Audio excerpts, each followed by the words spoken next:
જય હિન્દ, વંદે માતરમ, ભારત માતા કી જય।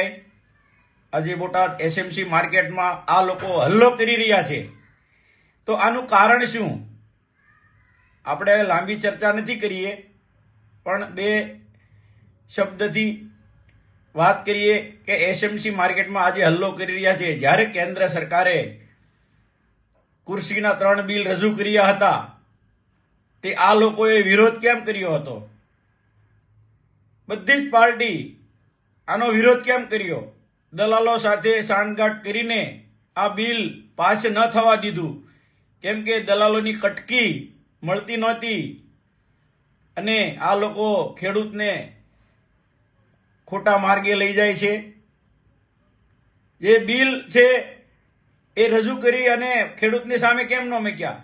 ગોપાલભાઈ ઇટાલિયા, ઈશુદાન ગઢવી, રાજુ કરપડા, તો એને કહું છું કે આવો આપણે આ બિલ છે, આ બિલની સામે, મીડિયાની સામે, લાઈવ ચેનલની સામે આપણે ચર્ચા કરીએ। આ બિલમાં ખેડૂતના ફાયદા હતા।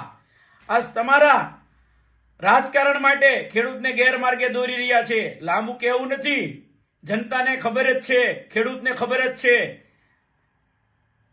બધા વિરોધ પક્ષના નેતાઓ અને આ દલાલ કટકીના હિસાબે આ બિલ પાસ ન થવા દીધું। ખેડૂતને ભોળી, ખેતી પ્રધાન દેશ છે આપણો, ખેડૂત ભોળા, તમે એને ભોળવીને આ બિલ પાસ ન કરવા દીધું। ખેડૂતને લાભ જ હતો। બાકી ચર્ચા કરવી હોય ગોપાલભાઈ ઇટાલિયા, ઈશુદાન ગઢવી અને રાજુ કરપડા, તો આપણે આની આ 3 કૃષિ બિલ સાથે મળીને આપણે ચર્ચા કરવા તૈયાર છીએ। તમે ભણેલા ભલે રહ્યા, અમે અભણ ભલે રહ્યા, બાકી આવો લાઈવમાં, બીજી ચર્ચા નથી કરવી। જય હિન્દ, વંદે માતરમ, ભારત માતા કી જય।